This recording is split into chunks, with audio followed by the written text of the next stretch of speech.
7.6 to 1. That's the carbon dioxide to water ratio Harvard astrophysicist Avi Loeb discovered in the interstellar visitor 3I Atlas. Not 1 to 1, like most comets. Not even 3 to 1, which would already be unusual, but 7.6 to 1, a chemical signature so extreme that it's 4.5 standard deviations away from what we've ever seen before. In statistical terms, that's like flipping a coin and getting heads 32 times in a row.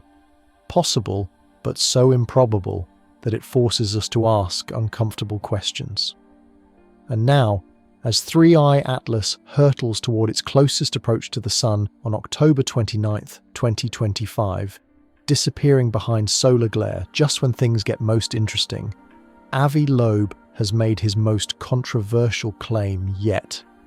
He's not just suggesting this object is unusual, he's stating there's a 30 to 40% chance it's not natural at all. If you want to follow this developing story as it unfolds in real time, hit that subscribe button and the notification bell. Tell me in the comments where you're watching from, what time it is there, and whether you think Loeb is a brilliant maverick pushing the boundaries of science, or a researcher who's let speculation override evidence. And if you find this investigation as compelling as I do, share it with anyone who's ever wondered what's really out there in the cosmic dark. Chapter 1. The Maverick Returns. To understand why Avi Loeb's claims about 3I Atlas are sending shockwaves through the astronomical community, you need to understand who Avi Loeb is and why his name alone can make conference rooms go quiet.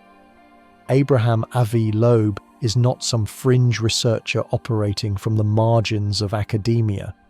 He's the Frank B. Baird Jr. Professor of Science at Harvard University, founding director of Harvard's Black Hole Initiative, and former chair of the astronomy department. With over 800 published papers and 8 books, he's one of the most accomplished theoretical astrophysicists on the planet. His work spans from the first stars in the universe to the physics of black holes, and his students have gone on to become professors at top universities worldwide. But in 2017, everything changed when a mysterious object called Oumuamua, Hawaiian for scout or messenger, became the first confirmed interstellar visitor to our solar system. The object was unlike anything astronomers had ever seen. Extremely elongated, tumbling end over end, and exhibiting a slight but measurable acceleration as it moved away from the Sun. Most scientists assumed this acceleration was caused by outgassing, water or other volatiles sublimating from the object's surface and creating a weak rocket effect. But there was a problem. No one could detect any gas or dust coming off Oumuamua. It appeared to be completely dry. That's when Loeb proposed something that made his colleagues deeply uncomfortable. What if Oumuamua wasn't a natural object at all? What if it was artificial, perhaps a solar sail created by an extraterrestrial civilization? In his 2021 book, Extraterrestrial: The First Sign of Intelligent Life Beyond Earth, Loeb laid out his case with the methodical precision that had made him one of Harvard's most respected scientists. The reaction was swift and brutal. Colleagues dismissed his ideas as sensationalist. Peer reviewers rejected papers exploring the artificial origin hypothesis. Conference organizers stopped inviting him to speak about Oumuamua. The message was clear. Scientists don't suggest that interstellar objects might be alien spacecraft, no matter how strange their behavior. But Loeb didn't back down. He argued that science should follow the evidence wherever it leads, even if it leads to uncomfortable conclusions. If an object exhibits properties that are difficult to explain with natural processes, but easy to explain with artificial ones, then artificial origin should be considered as a hypothesis, not dismissed out of hand. Now, with 3I Atlas exhibiting behavior that's every bit as mysterious as Oumuamua's, and in some ways more so, Loeb is once again asking the questions that make his colleagues squirm. But this time, he's not just questioning whether the object might be artificial. This time, he's built what he calls the Loeb scale, a quantitative framework for assessing the probability that an astronomical object is of technological origin. And according to that scale, 3I Atlas scores higher than any object we've ever detected. Chapter 2. The Atlas Anomalies. To understand why Loeb rates 3I Atlas so highly on his technological probability scale, you need to grasp just how strange this object really is. We're not talking about minor deviations from expected behaviour.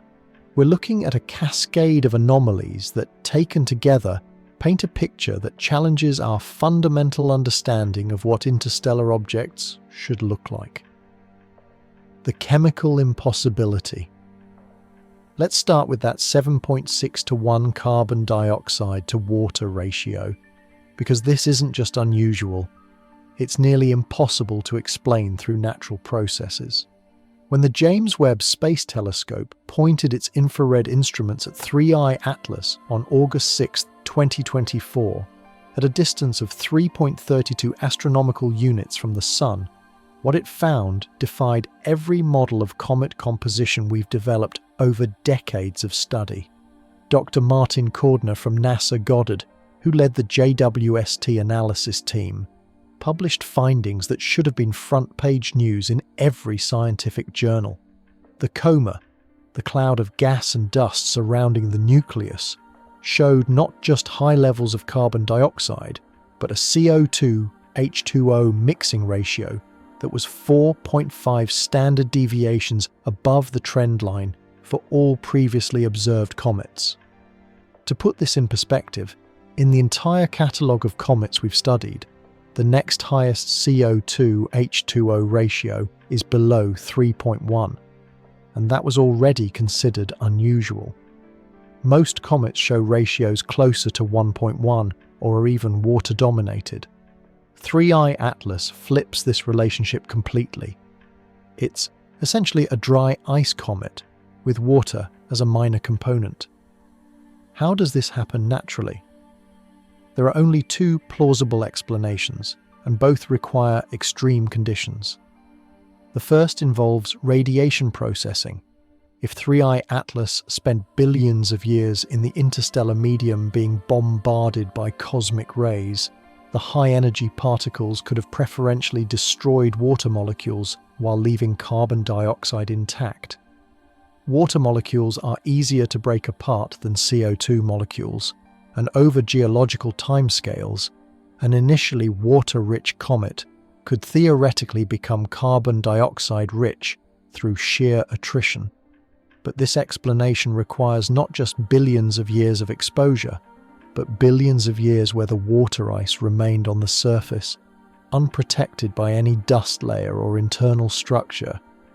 If the comet has any protective covering, any internal structure that shields deeper ice from radiation, the processing efficiency drops dramatically. You'd expect to see a gradient, surface ice heavily processed, interior ice pristine. When the comet becomes active and starts shedding layers, the ratio should change as deeper material gets exposed. We haven't seen that change. The ratio remained consistent between the August JWST observations and earlier data from other instruments. The second explanation involves formation location. Carbon dioxide has a lower condensation temperature than water, so in a protoplanetary disk, there's a boundary called the CO2 ice line. Outside that line, carbon dioxide condenses into solid ice. The water ice line sits closer to the star. If 3I Atlas formed beyond the CO2 ice line in a disk where carbon was unusually abundant, it could naturally incorporate more carbon dioxide than water during accretion. But this requires very specific conditions: a protoplanetary disk with a high carbon-to-oxygen ratio, or a disk where the temperature gradient placed the forming comet in a zone rich in CO2 ice but depleted in water ice. Both scenarios are possible, but finding conditions that produce a 7.6.1 ratio isn't trivial. You need fine-tuning that should be rare in the galaxy. The water production mystery. But the chemical anomaly is just the beginning. In late July and early August 2024, NASA's Swift Observatory detected something that shouldn't be happening. 3I Atlas was producing approximately 40 kilograms of water per second at a distance of 2.9 astronomical units from the Sun. This is where things get physically impossible. At that distance, there simply isn't enough solar energy to drive this level of sublimation. Dennis Berdwitz and his team at Auburn University spent over 2 hours stacking ultraviolet exposures to catch the hydroxyl signature, the telltale glow left when sunlight tears water molecules apart. What they found was a mass loss rate that defies distance-based predictions. At 2.9 AU from the Sun, comets typically show 3 to 5% surface activity.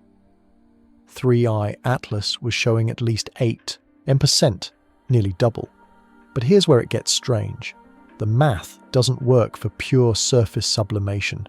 Even accounting for solar heating at that distance, the energy input isn't sufficient to explain 40 kWh coming off a nucleus estimated between 5 and 6 kilometers across. Near-infrared observations from Gemini South and NASA's Infrared Telescope facility provided a potential clue. Ice debris floating in the coma itself, not just vapor. Actual chunks of ice suspended in the clouds surrounding the nucleus. Once exposed to sunlight, even weak sunlight, those fragments heat up faster than surface ice because they have higher surface area to volume ratios. Each one becomes a miniature steam vent. But this raises its own questions. Why are those ice chunks there in the first place? Did 3I Atlas experience a fragmentation event before detection? Is this debris from millions of years of micrometeorite impacts during its interstellar journey? Or is this how comets from ancient star systems naturally behave? Their structure fundamentally different because they formed under conditions our solar system never experienced. The trajectory that shouldn't exist. Then there's the orbital mechanics problem that Loeb has been quietly emphasizing in his recent papers. 3I Atlas is approaching our solar system on a trajectory that gives it close encounters with Venus, Mars, and Jupiter. Loeb and his team calculated the probability of this happening by chance. 0.005%. That's 5 in 100,000 odds. Think about what this means. An object entering from interstellar space has to thread a very narrow needle to pass close to multiple planets. The approach windows are tiny because planets move, and the combined probability of hitting all 3 encounter zones is vanishingly small. Critics argue that we're cherry-picking after the fact, that if you look at enough interstellar objects, eventually one will have an unlikely trajectory just by chance. That's mathematically true, but we've only detected 3 interstellar visitors ever. Oumuamua, 2I Borisov, and now 3I Atlas. Having one of only 3 detected objects thread such an improbable path raises uncomfortable questions about whether we're seeing the result of random chance or something else entirely. The brightness paradox. Early brightness measurements suggested 3I Atlas had a nucleus about 20 kilometers across. If the albedo was typical for asteroids, that would make it absurdly large for an interstellar object. Oumuamua was a few hundred meters across. 2I Borisov was under a kilometer. A 20-kilometer comet showing up in our solar system would be a statistical nightmare, the kind of event that shouldn't happen in a human lifetime.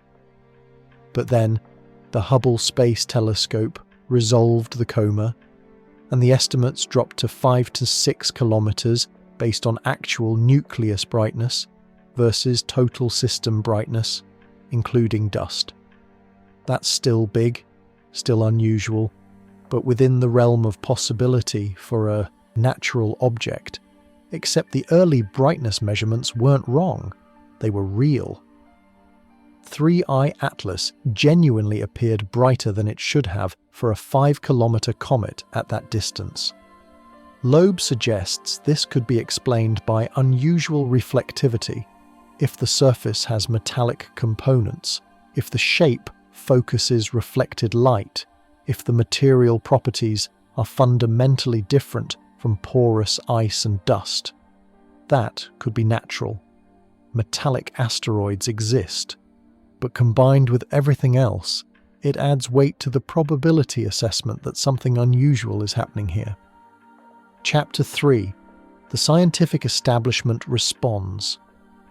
The reaction from mainstream astronomy to Loeb's 3I Atlas theories has been swift, coordinated, and at times brutal in ways that should concern anyone who believes in open scientific inquiry. Dr. Tom Statler, NASA's lead scientist for solar system small bodies, didn't mince words when asked directly about the technological artifact hypothesis during a recent media briefing. His response was blunt. It looks like a comet. It does comet things. It very, very strongly resembles in just about every way the comets that we know. The emphasis on very, very was deliberate. This wasn't diplomatic hedging. This was a scientist drawing a line in the sand and saying, enough. Dr. Chris Lintott at Oxford was even less diplomatic, calling the technological hypothesis absolute nonsense on stilts and an insult to the exciting work going on to understand this object. Lintott was part of the team that traced 3I Atlas back to the thick disk of our galaxy. Work that represents months of sophisticated orbital analysis and population modelling. His frustration is palpable. Rigorous scientific analysis gets overshadowed by speculation that requires no evidence and makes no testable predictions. But the most systematic rebuttal came from Dr. Jason Wright at Penn State, who wrote a detailed blog post addressing each of Loeb's claimed anomalies point by point. Wright isn't hostile to techno-signature research. He works on it himself as part of the SETI community. But he's also a careful scientist who insists on standards. By those standards, Wright argues, 3I Atlas fails every test for artificial origin. The brightness issue? Wright points out this is cherry-picking. Early observations were low-resolution taken when the comet was faint and distant. As better instruments got longer exposures, the size estimates converged on 5 to 6 keys. That's normal observational refinement, not a mystery requiring exotic explanations. The missing cometary signatures in early spectra. Wright dug into those papers and found the observations were marginal, with signal-to-noise barely above detection threshold. The absence of clear molecular lines wasn't proof of unusual composition. It was proof that the comet was too faint for definitive spectroscopy at that distance. Once JWST and other major instruments locked on, the signatures appeared. Water, carbon dioxide, carbon monoxide, exactly what you expect from a comet. The trajectory probability calculation. Wright ran the numbers independently and found that the calculation depends heavily on how you define close approach. If you use realistic detection thresholds, accounting for the fact that we can only see objects above certain brightness limits, the probability increases substantially. You're not calculating the odds of any random object passing near 3 planets. You're calculating the odds that an object bright enough to detect passes near 3 planets. That's a much less restrictive condition. The absence of what should be there. But Wright's most damaging critique involves the absence of signatures that should be present if the hypothesis were true. If 3I Atlas is a technological artifact, it should emit waste heat. Any active system generates heat that has to radiate away. At wavelengths corresponding to a few hundred Kelvin, infrared telescopes should detect thermal emission that doesn't match solar heating alone. Multiple infrared observations have been conducted by Spitzer before retirement. JWST, SphereX, and ground-based infrared telescopes. All show thermal emission consistent with a cold, icy body warmed by the sun. No excess, no anomaly, just a comet behaving exactly as expected. If there's propulsion, we should see it spectroscopically through chemical signatures or trajectory changes that exceed what outgassing can produce. 3I Atlas has been tracked continuously since discovery. The orbit is known to high precision. Any deviation from a purely gravitational trajectory would be obvious. There is none. The comet follows Newtonian mechanics perfectly. If there's communication, we should detect it. The SETI community has been listening with multiple radio telescopes. The Green Bank Telescope, the Allen Telescope Array, Parkes in Australia, searching across wide frequency bands for any hint of artificial signal. The result is complete silence, not even ambiguous noise that could be interpreted generously. Every test that could distinguish technology from natural origin has been performed. Every test came back negative. The peer review battlefield, behind the public statements and blog posts, a more concerning dynamic has been playing out in the peer review process. Sources within the astronomical community report that papers exploring artificial origin hypotheses for interstellar objects face unusually harsh scrutiny and often outright rejection, regardless of methodological quality. One astronomer, speaking on condition of anonymity, described the atmosphere. The word came down from senior faculty that Loeb had gone too far this time. There was talk of him damaging the reputation of the entire field. People were told that associating with his 3I Atlas work could hurt their careers. Dr. Elena Rodriguez, who has worked with Loeb on other projects, was more direct. There's been a deliberate campaign to suppress this research, not because it's bad science, but because it asks questions that make people uncomfortable. The peer review process has been weaponized to silence dissenting voices. This represents a serious breach of scientific norms. Astronomy has traditionally been an open field where observations are shared freely and hypotheses are evaluated on their merits. The fact that 3I Atlas data is being treated as proprietary information by some research teams, and that certain interpretations are being excluded from journals through editorial pressure rather than scientific critique, suggests the field may be prioritizing reputation management over truth-seeking. The European perspective. Interestingly, the resistance to Loeb's theories has been strongest in American and British astronomy. European researchers have been more measured in their responses, perhaps reflecting different institutional cultures and funding structures. Dr. Marco Micheli at ESA's Space Situational Awareness Program noted, "While I don't endorse the artificial origin hypothesis, I think it's important that we develop rigorous methods for evaluating unusual objects. The techniques Loeb is developing could be valuable even if his specific interpretations prove incorrect. This more nuanced approach reflects a recognition that developing frameworks for identifying potentially artificial objects is a legitimate scientific enterprise, regardless of whether any specific object turns out to be artificial." Chapter 4. Mars Witnesses History. October 3rd, 2025 will be remembered as one of the most significant dates in the study of interstellar objects. On that day, 3I Atlas swept past Mars at a separation of 29 million kilometers, roughly 77 times the distance between Earth and our Moon. For the first time in human history, spacecraft orbiting another planet captured images of an interstellar visitor. ESA's ExoMars Trace Gas Orbiter, TGO, got the best shots. The CASIS, Color and Stereo Surface Imaging System, captured a series of exposures between October 1st and 7th, creating a time-lapse sequence showing the comet moving against the background stars. The images aren't spectacular by Hubble standards. 3i Atlas appears as a fuzzy white dot, slightly elongated, moving through the frame as the stars streak behind it. But these images are historically significant for reasons that go beyond their immediate scientific value. They represent humanity's first observation of an interstellar object from a vantage point other than Earth's vicinity. Dr. Nick Thomas, principal investigator for CASIS, admitted the observation was challenging.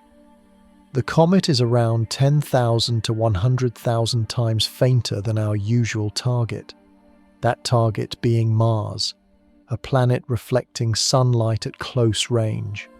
Pointing the same camera at a dim comet 30 million kilometers away required pushing the instrument well beyond its design parameters.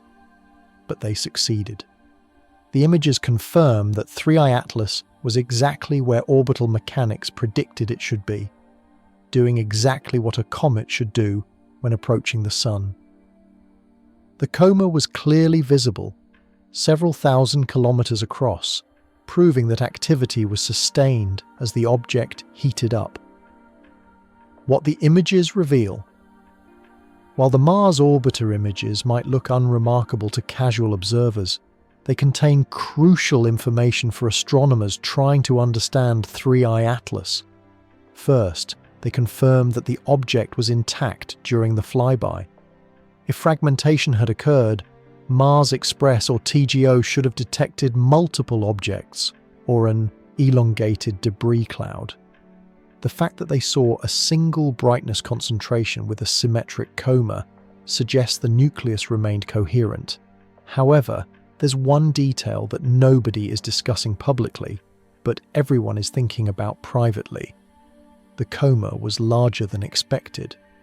Based on solar flux at that distance and estimated nucleus size, the coma should have been around 2,000–3,000 kilometers in diameter.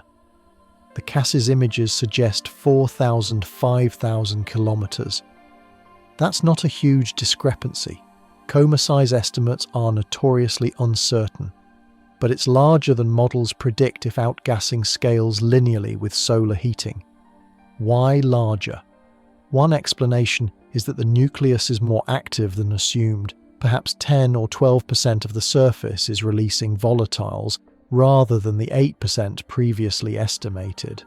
Another explanation is that the icy debris field Loeb has been discussing is contributing to the apparent size. Those chunks floating in the coma, each one sublimating independently, would expand the effective size of the outgassing region beyond the nucleus itself. A third explanation, the one nobody wants to voice but keeps surfacing in private conversations, is that 3i Atlas did something during the Mars flyby. Released material, vented gas, performed a maneuver that temporarily increased coma production. There's no evidence for this third explanation. None whatsoever. But the Mars flyby was the last clear observation window before perihelion, and the timing raises questions that can't easily be dismissed. NASA's silent observers. NASA's Mars orbiters were also watching, though their observations haven't been publicly released yet. Mars Reconnaissance Orbiter with its high-rise camera has the resolution to potentially image the nucleus directly, though at 29 million kilometers, that would put the object at the very limit of detectability. The lack of immediate data release has fed speculation in some corners of the internet that NASA detected something unexpected and is analysing it privately before making any public statements. This is almost certainly nonsense. NASA doesn't work that way, and data processing delays are normal for Mars missions. But the speculation highlights how much attention 3i Atlas has attracted beyond the scientific community. China's Tianwen-1 orbiter and the UAE's Hope spacecraft were also positioned near Mars during the flyby. Both carry cameras and spectrometers capable of observing distant objects, but neither mission has released data yet. This isn't unusual. International missions operate on different timelines and data-sharing protocols than NASA or ESA. The spectroscopic opportunity. The real scientific value from the Mars observations may come from spectroscopic data rather than images. TGO's NOMAD, nadir and occultation for Mars discovery. Spectrometer attempted to capture spectra during 3I Atlas's closest approach, though the comet was at the very limit of the instrument's sensitivity. If successful, NOMAD would have provided composition data from a completely different viewing geometry than JWST or ground-based telescopes. Different phase angles, different illumination conditions, potentially revealing molecules that weren't detected in earlier observations, or confirming the absence of signatures that should be there. The data is still being processed. Extracting meaningful spectra from such faint targets requires months of careful analysis. But if NOMAD managed to detect specific molecular lines, it would add crucial constraints to our understanding of 3I Atlas's composition and behavior. Dr. Anne-Carine Van Dale, NOMAD principal investigator, was cautiously optimistic. We pushed the instrument to its absolute limits. Whether we obtained usable data remains to be seen, but if we did, it will be unique. The first spectroscopic observation of an interstellar object from Mars orbit. A test of coordination. Beyond the scientific value, the Mars observations served as a crucial test of international coordination for tracking fast-moving interstellar objects. 3I Atlas was moving at 67 kilometers relative to the Sun, requiring precise ephemerides and real-time updates to keep spacecraft instruments pointed correctly. The success of the October observations validates the methods and procedures that will be crucial for future interstellar visitors. As the Vera Rubin Observatory comes online and begins detecting dozens of these objects per year, the ability to coordinate multi-spacecraft observations will become essential for maximizing scientific return. The Mars Flyby was, in many ways, a dress rehearsal for what's coming, and it demonstrated that when the international space community works together, we can accomplish observations that would be impossible from any single vantage point.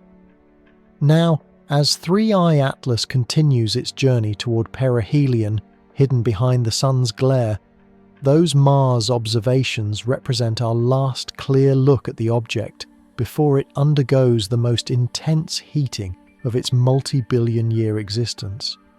What happens next will determine whether this story ends with a deeper understanding of ancient comets or begins a new chapter in humanity's relationship with the cosmos. Chapter 5.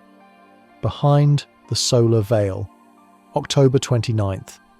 As I record this, we are just days away from one of the most significant moments in the 3I Atlas story. On October 29th, 2025, this mysterious interstellar visitor will reach perihelion, its closest approach to the Sun at 136 astronomical units. That's between the orbits of Earth and Mars, close enough that solar radiation will be orders of magnitude more intense than anything the object has experienced during its billions of years wandering the galaxy, and we'll see none of it. The cruel geometry of celestial mechanics means that Earth and 3I Atlas will be on opposite sides of the Sun during this critical passage. For approximately 6 weeks, from early October through mid-November, we are effectively blind. No ground-based telescope can point at an object 12 degrees from the Sun without destroying its instruments. Even space-based telescopes like Hubble have strict solar exclusion zones. This isn't just inconvenient, it's scientifically devastating. Perihelion is where comets reveal their true nature. It's where thermal stress peaks, where internal pressures exceed structural limits. where the most dramatic changes occur. And for 3I Atlas, an object that has already defied every prediction we've made about it, perihelion represents the moment of truth. What should happen? According to every textbook on cometary science, we know exactly what should happen to 3I Atlas over the next few weeks. At 136 AU, solar flux will be intense enough to vaporize every volatile compound on the comet's surface. That extreme 7.6.1 carbon dioxide to water ratio becomes critically important here because CO2 sublimes at much lower temperatures than water ice. Carbon dioxide ice transitions from solid to vapor at around 150 Kelvin. At perihelion, the sunward side of 3I Atlas could reach 200 Kelvin or higher. That means explosive sublimation, CO2 erupting off the surface almost instantaneously, creating a massive, rapidly expanding coma. The nucleus should become a pressure cooker, with gas escaping through cracks and vents, dust lifted by expanding vapor, the tail stretching millions of kilometers behind the comet like a banner. But here's where 3I Atlas's unusual chemistry creates unprecedented conditions. If carbon dioxide dominates the early outgassing and erupts violently, it could blow away the surface dust layers that normally insulate underlying water ice. Once that insulation is gone, solar radiation penetrates deeper, water sublimation accelerates, and the comet could transition from a CO2-dominated system to a water-dominated system in a matter of hours. This two-stage outgassing event, first a massive CO2 burst, then sustained water release, has never been observed in real time because no comet has ever shown such an extreme volatile ratio. We're entering uncharted territory, and we won't see it happen. The fragmentation question. There's another scenario that keeps planetary scientists awake at night. What if 3I Atlas doesn't survive perihelion intact? Thermal shock is real. The combination of rapid heating on the sunward side while the night side remains frozen creates differential expansion that can crack nuclei apart. Internal pressure from outgassing can force those cracks wider. We've seen comets fragment before. Shoemaker-Levy 9 split into more than 20 pieces. Comet Linear dissolved into a cloud of debris in 2000. If 3I Atlas fragments, the light curve will tell the story. A sudden brightening as more surface area gets exposed, followed by rapid fading as the pieces disperse. By the time ground-based telescopes can observe again in November, we'd see multiple condensations, separate nuclei each with their own coma, strung out along the orbital path. From a scientific perspective, fragmentation would be spectacular. Multiple samples from the interior of an interstellar comet, different layers exposed, compositional gradients laid bare.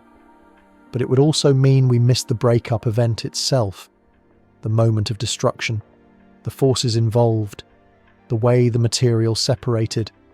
Loeb's alternative scenario. But Avi Loeb sees perihelion differently. If 3I Atlas is technological, if it has any capability for propulsion or active maneuvering, perihelion is when you use it. The Oberth effect amplifies every unit of thrust. A small burn at perihelion produces velocity changes that would require orders of magnitude more fuel at aphelion. If the goal is to release probes that capture interplanetary orbits, October 29th is the optimal window. Loeb has calculated the exact parameters. A 10-kilogram probe with a chemical rocket providing 500 mmS delta V could insert into a highly elliptical Earth orbit with perigee around 400 kilometers and apogee beyond the Moon. From such an orbit, a probe could study Earth's atmosphere, oceans, electromagnetic emissions, anything visible from space. It could transmit data back to 3I Atlas before the mothership exits the solar system, or remain dormant, observing and recording for later retrieval.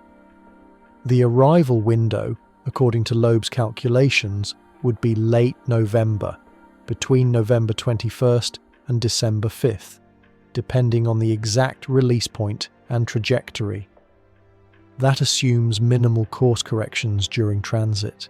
If the probes have more sophisticated guidance systems, the window expands. We could see them earlier, later, or miss them entirely if they maneuver to avoid detection. The detection challenge. And here's the uncomfortable question. Would we even recognize artificial probes if they appeared? Our space surveillance network tracks catalogued objects, satellites, debris, spent rocket stages. We know where they are based on orbital mechanics. Something new appearing in an unexpected orbit would trigger alerts, but response time isn't instantaneous. By the time we identified an anomaly, investigated its origin, and ruled out natural explanations, a probe could have completed its primary mission and changed orbits again. The object would need to be large enough to detect.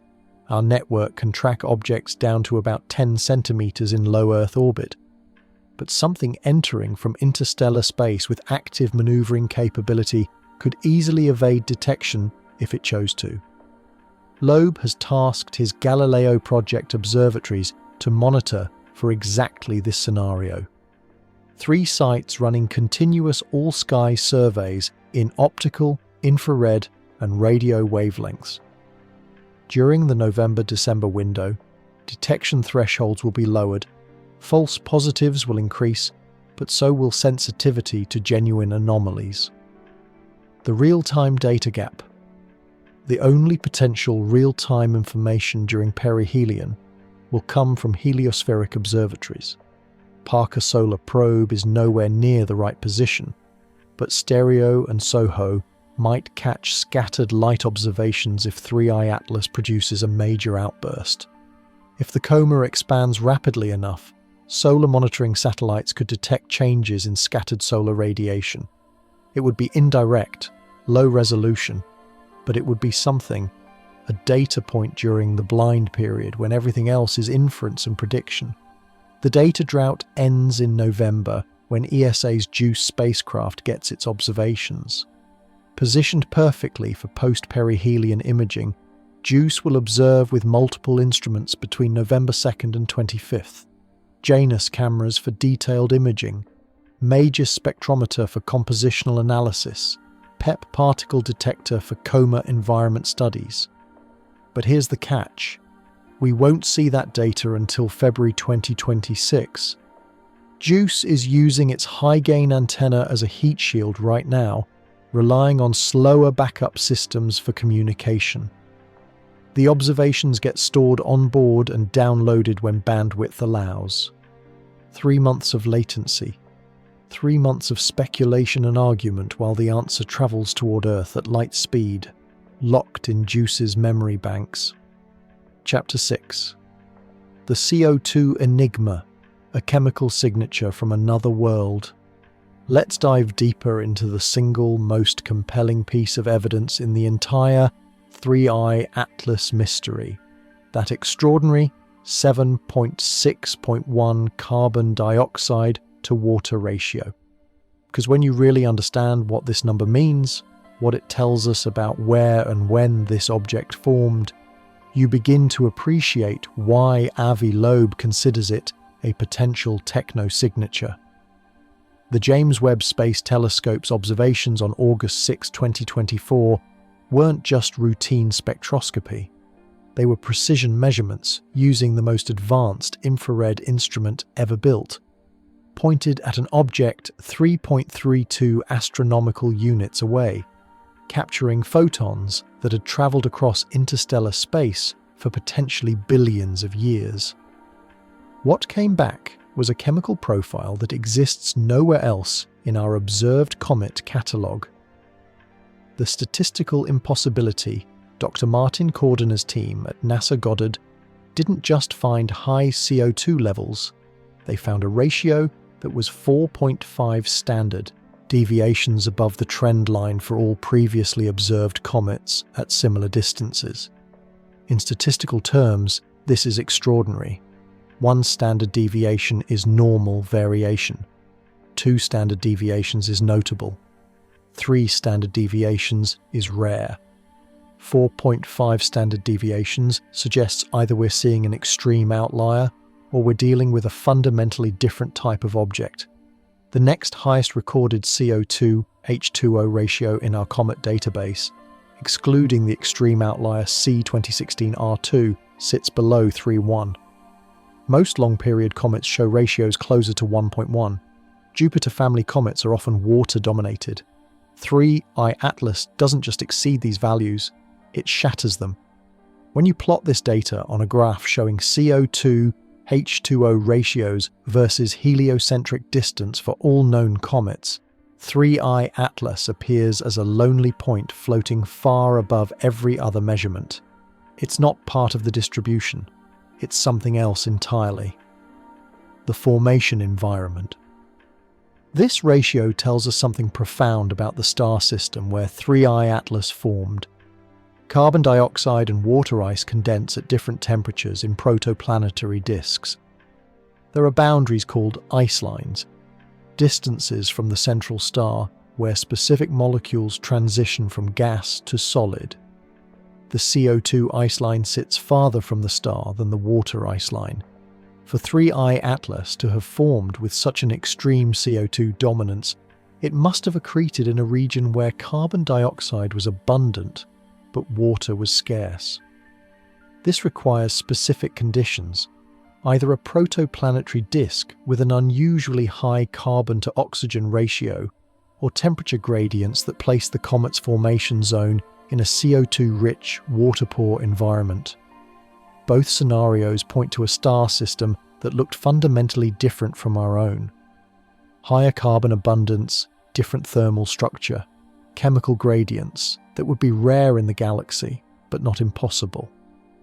We're talking about formation conditions that reflect the properties of an ancient star system, possibly one that formed when the Milky Way was younger, less metal-rich, more chaotic.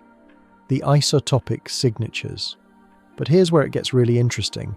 JWST detected both carbon-12 and carbon-13 in the Comet emissions, and the ratio between these isotopes sits within the range found in our solar system. This is actually good news for the natural formation hypothesis. It suggests the carbon formed in a similar stellar environment, not in some exotic location with unusual nuclear synthesis. However, the abundance of carbon dioxide relative to water tells a different story about how and where the ice formed.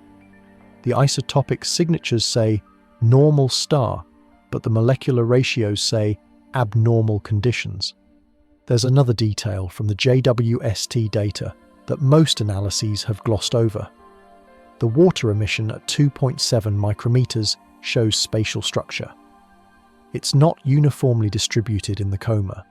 There are bright regions and dim regions, suggesting localized sources, jets, perhaps, or pockets of water-rich ice mixed into a carbon dioxide-dominated matrix.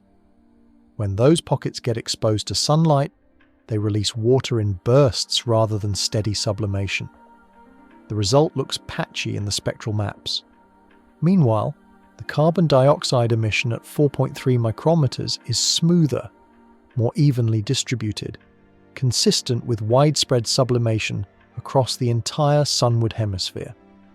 The radiation processing problem. One explanation for the extreme CO2 dominance involves billions of years of cosmic ray bombardment during 3I Atlas's journey through interstellar space. High-energy particles preferentially destroy water molecules because they're easier to break apart than CO2. Over geological timescales, an initially water-rich comet could theoretically become carbon dioxide-rich through selective erosion. But the quantitative requirements are staggering. To shift a comet from roughly equal CO2 and water to a 7.61 ratio requires not just billions of years in the interstellar medium, but billions of years with the water ice exposed on the surface, unprotected by dust layers or internal structure. Moreover, this process should create gradients. Surface ice heavily processed, interior ice pristine. When the comet becomes active and starts shedding layers, the ratio should change as deeper material gets exposed. We haven't seen that change. The ratio remained consistent between different observations and different instruments. The volatile chemistry connection, JWST, also detected tentative signatures of carbonyl sulfide, OCS, which is uncommon in solar system comets. When present, it usually appears in small quantities, and its detection suggests sulfur chemistry in the original protoplanetary disk. Combined with the carbon dioxide dominance, we're building a picture of a star system with unusual volatile ratios: high carbon, high sulfur, low water. This isn't just chemically interesting, it has implications for habitability. A star system rich in CO2 and sulfur, but poor in water, isn't conducive to life as we understand it. Water is the universal solvent, the medium where biochemistry happens. A system where water was scarce during planet formation would produce dry worlds, carbon-rich but water-poor, perhaps like some of the planets we've discovered around M-dwarf stars, those small red suns that dominate the galaxy numerically. The SphereX observations. Supporting evidence came from SphereX observations in mid-August, which detected a massive carbon dioxide cloud extending at least 348,000 kilometers from the nucleus, nearly the distance between Earth and the Moon. No corresponding water cloud at similar scales. The CO2 was escaping faster, traveling farther, dominating the coma structure.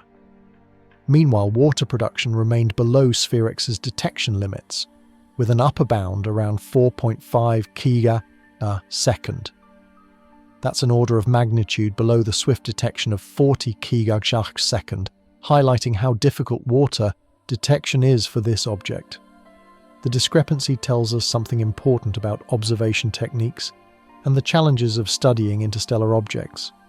Different telescopes, different wavelengths, different sensitivities. Swift detected hydroxyl, the breakdown product of water molecules.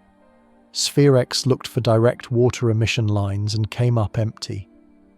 JWST found water, but at lower abundance than CO2. Each telescope sees a different piece of the puzzle, and reconciling them requires assumptions about chemistry, photodissociation rates, and spatial distribution that aren't well constrained for objects from other star systems. The Loeb interpretation. This is where Avi Loeb's analysis becomes controversial. He argues that the 7.61 ratio, combined with the spatial variations and isotopic signatures, is difficult to explain through any natural formation or processing mechanism. The numbers work, barely, if you assume extreme conditions and extraordinary timescales. But they also work if you assume artificial construction. An advanced civilization designing an interstellar probe might use CO2 as a propellant or coolant, leading to a coma dominated by carbon dioxide when the object heats up. The water signatures could come from different systems, life support, thermal regulation, or simply contamination from the manufacturing process. The spatial variations in water emission could reflect engineered structures rather than natural heterogeneity, different components releasing different volatiles as the object approaches the sun. This interpretation requires no new physics, no extreme scenarios, no billion-year processing times. It simply requires accepting that what we're seeing might not be natural. The chemical evidence alone doesn't prove artificial origin, but it's consistent with that hypothesis in ways that make some scientists deeply uncomfortable. Because if 3i Atlas is artificial, then the 7.6:1 ratio isn't just a curious measurement. It's the chemical signature of another civilization, encoded in the light from a visitor that travelled across the galaxy to reach us. Chapter 7. The Galileo Project, a new framework for cosmic archaeology. Avi Loeb's controversial stance on 3i Atlas isn't happening in isolation. It's part of a broader, more systematic effort to transform how humanity searches for evidence of extraterrestrial intelligence. In 2021, following the Oumuamua controversy, Loeb founded the Galileo Project, named after the Italian astronomer who faced persecution for challenging scientific orthodoxy about Earth's place in the universe. The project's mission is deceptively simple: to search for evidence of extraterrestrial technological artifacts using rigorous scientific methods. But the implications are revolutionary. For the first time in human history, we have a Harvard-affiliated research program dedicated to the systematic study of potentially artificial objects in our cosmic neighborhood. The Loeb scale central to this effort is what Loeb calls the Loeb scale, a quantitative framework for assessing the probability that an astronomical object might be of technological origin. Unlike the famous Drake equation, which estimates the likelihood of communicating civilizations in the galaxy, the Loeb scale focuses on objects we can actually observe and study. The scale runs from 0 to 10, where 0 means definitively natural and 10 means definitively artificial. Most astronomical objects score 0 or 1, natural with high confidence. Oumuamua scored between 4 and 5, depending on which anomalies you emphasize, but 3i Atlas, according to Loeb's latest calculations, scores between 6 and 7. That puts it in territory that makes most astronomers deeply uncomfortable. It's not a claim of alien technology, but it's a statement that the probability of artificial origin is significant enough to warrant serious investigation. The scale considers multiple factors: trajectory anomalies, chemical signatures, structural properties, thermal behavior, rotational characteristics, and what Loeb calls responsive behavior, activity that seems to correlate with external conditions in ways that suggest active systems rather than passive objects. Each factor gets weighted based on how well it can be explained by natural processes versus artificial ones. The math is rigorous, the methodology is transparent, and the results are disturbing for anyone who assumed all interstellar visitors would be obviously natural. The observatory network. But the Galileo project isn't just theoretical. Loeb has built a network of 3 observatories in Massachusetts, Pennsylvania, and Nevada, specifically designed to detect and track unusual objects in near-Earth space. These aren't massive facilities like traditional observatories. They're modest, automated systems optimized for continuous sky monitoring rather than deep space imaging. During the November-December window, when Loeb predicts potential probe arrivals from 3i Atlas, these observatories will lower their detection thresholds and flag any transient objects that don't match catalogued satellites or natural phenomena. The false positive rate will increase, but so will sensitivity to genuine anomalies. The observatories use multiple wavelengths simultaneously, optical, infrared, and radio, to distinguish between different types of objects. Natural meteors look different from artificial satellites, which look different from potential interstellar probes. The key is having enough data to rule out conventional explanations before considering exotic ones. The technical challenge. What makes this particularly challenging is that we don't know what artificial interstellar objects would look like. Hollywood shows us sleek metallic spacecraft, but real interstellar probes might be designed to mimic natural objects. They might look like asteroids or comets from a distance, only revealing their artificial nature through detailed analysis of their behavior. Loeb argues this is actually the most likely scenario. Any civilization capable of interstellar exploration would also be capable of sophisticated camouflage. Objects designed to look natural would avoid detection by primitive civilizations, while still accomplishing their scientific mission. This creates a detection problem. How do you find artificial objects that are trying not to be found? The answer, according to Loeb, lies in behavioral analysis. Natural objects follow predictable patterns. They orbit according to gravity. They rotate based on conservation of angular momentum. They outgas when heated by stars. Artificial objects might follow these patterns most of the time, but occasionally they would need to deviate, to maneuver, to communicate, to adjust their mission parameters. Those deviations would be subtle, brief, easy to miss if you're not looking for them, but they would be detectable by dedicated monitoring systems running sophisticated analysis algorithms. The international response. The Galileo project has attracted attention from researchers worldwide, though reaction has been mixed. European space agencies have been cautiously supportive, recognizing that developing detection methods for unusual objects has value regardless of whether any specific object proves to be artificial.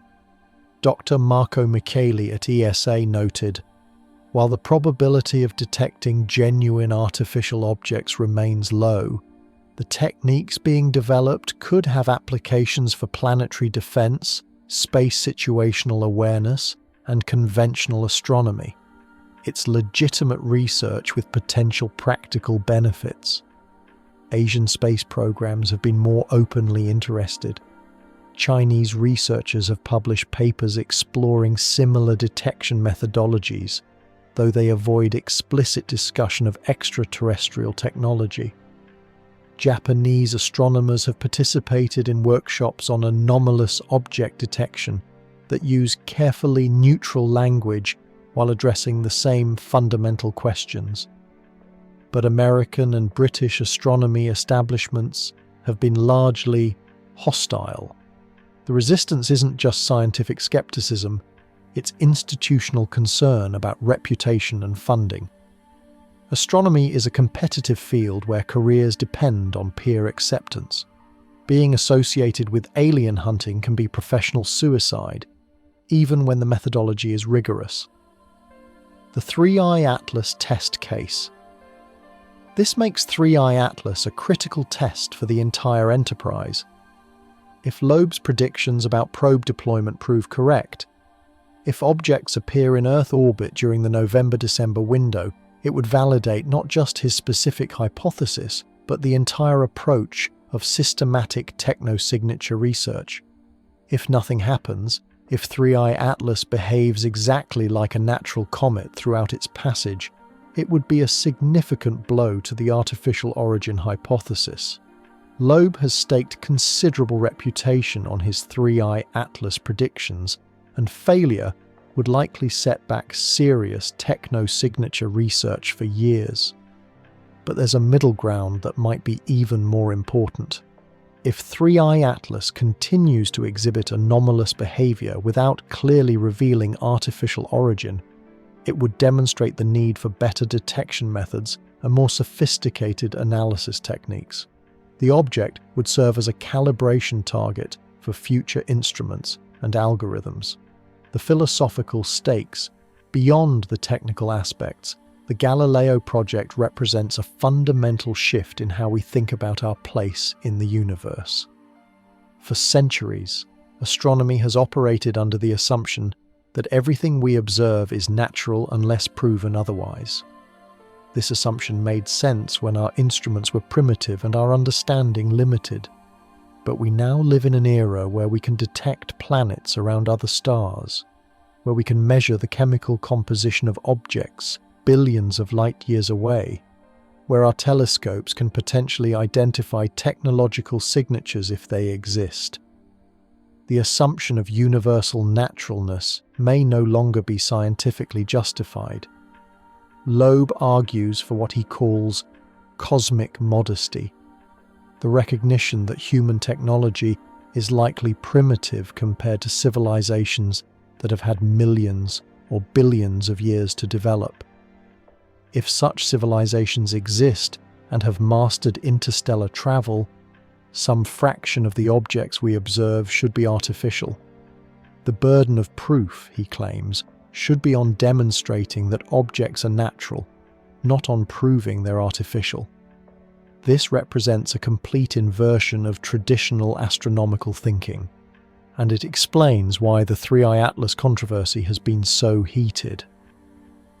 The data-driven approach. What sets the Galileo project apart from previous SETI efforts is its focus on objects we can actually study in detail.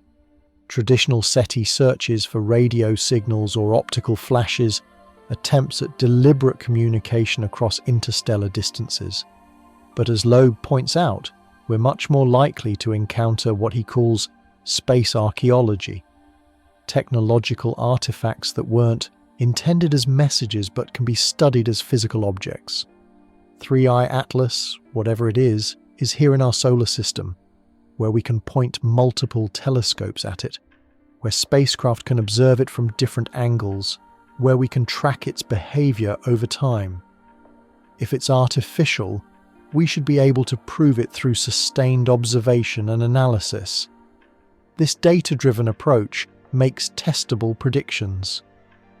If 3I Atlas releases probes, they should appear at predictable times in predictable orbits. If it's using propulsion, we should detect thermal signatures or trajectory changes. If it's artificial, it should eventually do something that natural objects don't do. The predictions are specific enough to be proven wrong, which is exactly what good science requires. Over the next few months, we'll find out whether Loeb's framework for identifying artificial objects is a breakthrough in scientific methodology or an elaborate exercise in pattern-seeking behavior. Either way, the Galileo project has already accomplished something important. It has forced the scientific community to develop rigorous methods for evaluating claims about artificial objects.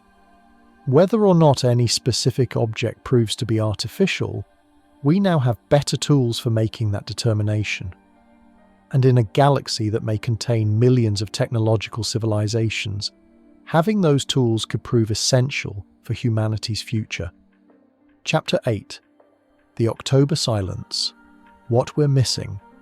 As 3I Atlas disappears behind the sun's glare, entering the most critical phase of its entire multi-billion-year journey, we face an unprecedented situation in the history of astronomy. Never before have we tracked an object with such controversial implications through a period where observation becomes impossible just when the most significant events should occur. The silence is maddening. October 29th, Perihelion Day, will pass without a single telescope on Earth able to witness what happens. No images, no spectra, no direct measurements of how this mysterious object responds to the most intense solar heating it has ever experienced. We can only wait, theorize, and prepare for whatever emerges from behind the sun in November. The information vacuum. This observational gap represents more than just scientific inconvenience. It's a critical vulnerability in our ability to understand what 3I Atlas really is. Perihelion is where comets reveal their secrets. It's where thermal stress exposes internal structure, where outgassing rates peak, where chemical processes occur that don't happen anywhere else in the object's orbit. For a natural comet, perihelion behavior is largely predictable. We've observed hundreds of comets through this phase, documented the brightening curves, mapped the tail development, measured the changes in gas and dust production. The physics is well understood, the models are robust, But 3i Atlas has already violated every prediction we've made about it. The water production at impossible distances, the extreme CO2-H2O ratio, the brightness anomalies, the trajectory statistics. Nothing about this object fits standard comet behavior. So what happens when it encounters conditions unlike anything in its previous experience? If it's natural, perihelion should trigger massive outgassing. That 7.61 CO2 ratio becomes critically important as carbon dioxide sublimes explosively at temperatures well below those needed for water ice. The object should brighten dramatically, develop a spectacular tail, possibly fragment under thermal stress. If it's artificial, perihelion becomes an opportunity. The Oberth effect means that any propulsive maneuver is maximally efficient at closest approach to the Sun. If probe deployment is the goal, October 29th is when it happens. The real-time indicators. While direct observation is impossible, there are indirect ways to monitor 3i Atlas during its hidden passage. Solar monitoring satellites like SOHO and Stereo weren't designed to track comets, but they might detect large changes in the object's brightness or coma size through scattered light measurements. If 3i Atlas experiences a major outburst, a sudden release of volatiles that dramatically increases the coma size, the solar observatories could catch changes in the scattered sunlight in that region of space. It would be crude, low-resolution data, but it would be something during the otherwise blind period. Parker Solar Probe, humanity's fastest spacecraft and our closest approach to the Sun, is unfortunately not positioned to observe 3i Atlas during perihelion. The geometry is wrong. The spacecraft is focused on its primary mission of studying the solar corona. We have the most advanced instruments ever sent toward the Sun, but they won't be looking in the right direction at the right time. The November revelation. All of this makes the November observations absolutely critical. When 3i Atlas emerges from behind the Sun, every telescope on Earth will be straining to catch first light from the object. The initial brightness measurements will tell us immediately whether something dramatic happened during the hidden period. If the object is much brighter than predicted, it suggests massive outgassing or possible fragmentation that exposed fresh surface material. If it's dimmer, it might indicate that the volatile reserves were exhausted or that the object went dormant unexpectedly. If multiple objects appear where there was once one, we'll know fragmentation occurred, but brightness is just the beginning. Spectroscopic observations will reveal whether the chemical signature has changed. Has the CO2-H2O ratio shifted? Are new molecules appearing in the coma? Are there signs of structural changes or internal heating? Most importantly, positional measurements will tell us whether 3i Atlas is still following a purely gravitational trajectory. Any deviation from predicted positions could indicate propulsive events during the hidden passage. The JUICE advantage. ESA's JUICE spacecraft represents our best hope for detailed post-perihelion observations. Positioned 428,000 kilometers from 3i Atlas on November 4th, JUICE will have the closest view of any spacecraft during the critical emergence period. The instrument suite is perfect for this investigation. Janus cameras will image the nucleus and coma at resolutions impossible from Earth. MAGIS spectrometer will map volatile distributions across infrared wavelengths. UVS will detect excited atoms and molecules in the coma. PEP will measure the particle environment where solar wind interacts with outgassing. This represents a unique observational opportunity. A spacecraft designed for Jupiter exploration, temporarily repurposed to study an interstellar visitor. The data will be unprecedented in its detail and scientific value.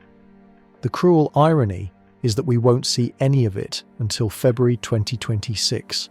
JUICE is currently using its high-gain antenna as a heat shield, relying on slower backup communications.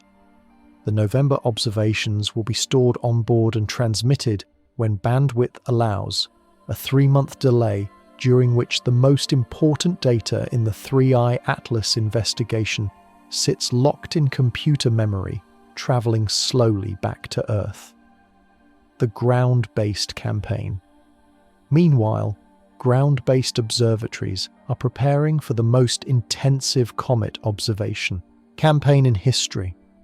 The moment 3I Atlas clears sufficient solar elongation for safe observation, dozens of telescopes will begin continuous monitoring.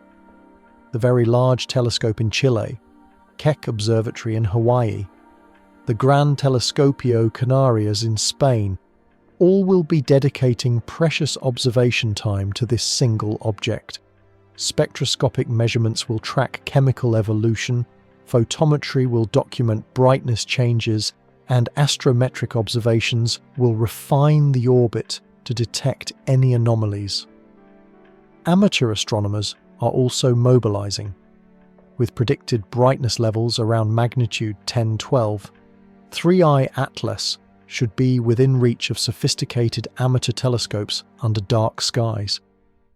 The distributed network of amateur observers worldwide provides coverage that no single professional observatory can match. The search for secondary objects. But perhaps the most intense focus will be on searching for secondary objects. Potential probes that Loeb's calculations suggest could arrive in Earth orbit between November 21st and December 5th. This is where the Galileo Project observatories become crucial. The challenge is enormous. Objects 10 kilometers across moving in unusual orbits around Earth would be detectable by our space surveillance network, but the response time isn't instantaneous.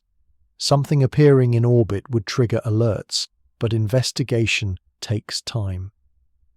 By the time we confirmed that an object had no launch history and no natural explanation, it could have completed its mission and departed. The Galileo Project systems are designed to catch exactly this scenario. Continuous monitoring with algorithms optimized to detect anomalous moving objects. During the November-December window, detection thresholds will be lowered to maximum sensitivity. The stakes. This is where the 3I Atlas story becomes more than just academic curiosity. If Loeb's predictions prove correct, if objects appear in Earth orbit during the predicted window, it would represent first contact with extraterrestrial intelligence.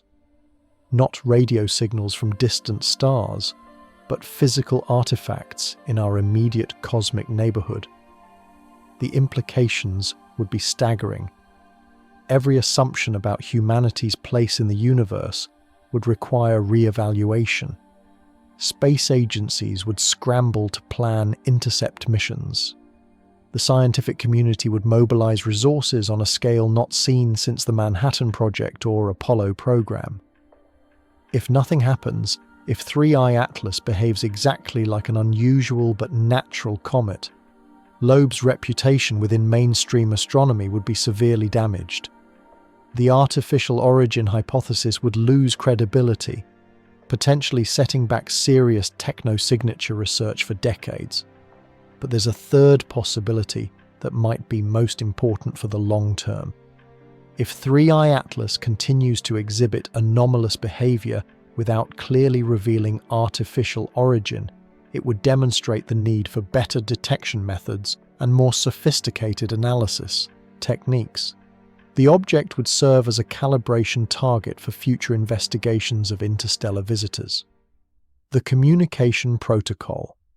One aspect that hasn't received much attention is what happens if artificial objects are detected. NASA and other space agencies have protocols for space debris and unidentified satellites, but no established procedures for confirmed extraterrestrial technology. The United Nations has discussed frameworks for handling potential contact with extraterrestrial intelligence, but these focus on radio communications, not physical artifacts. If objects appear in Earth orbit with no terrestrial origin, who has authority to make contact?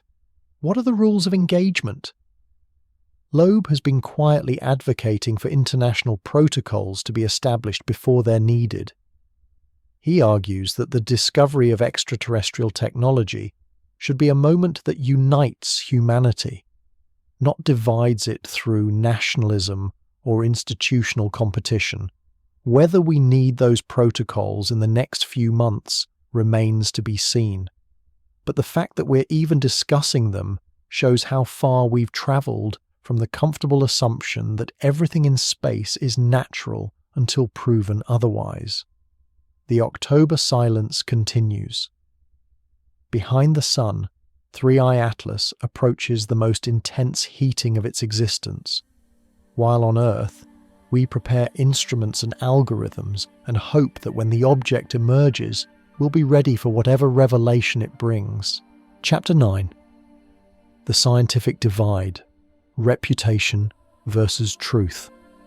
The 3I Atlas controversy has exposed deep fractures within the astronomical community that go far beyond scientific disagreement. What we're witnessing is a fundamental conflict between institutional conservatism and scientific curiosity, between reputation management and truth-seeking, between the comfort of consensus and the discomfort of paradigm-challenging evidence. The battle lines are clearly drawn, and they don't necessarily follow logic or evidence. The establishment response. Dr. Tom Statler's blunt dismissal of the technological hypothesis. It looks like a comet. It does comet things. It very, very strongly resembles in just about every way the comets that we know. Represents more than scientific skepticism. It represents institutional protection of orthodox thinking. Statler isn't wrong about 3I Atlas resembling comets in many ways. It has a coma, it outgasses, it follows orbital mechanics, but it also has that impossible CO2-H2O ratio, water production at distances where it shouldn't occur, brightness anomalies that require special explanations, and trajectory statistics that make it a 1 in 20,000 event. The establishment response has been to acknowledge these anomalies individually, while refusing to consider their cumulative implications.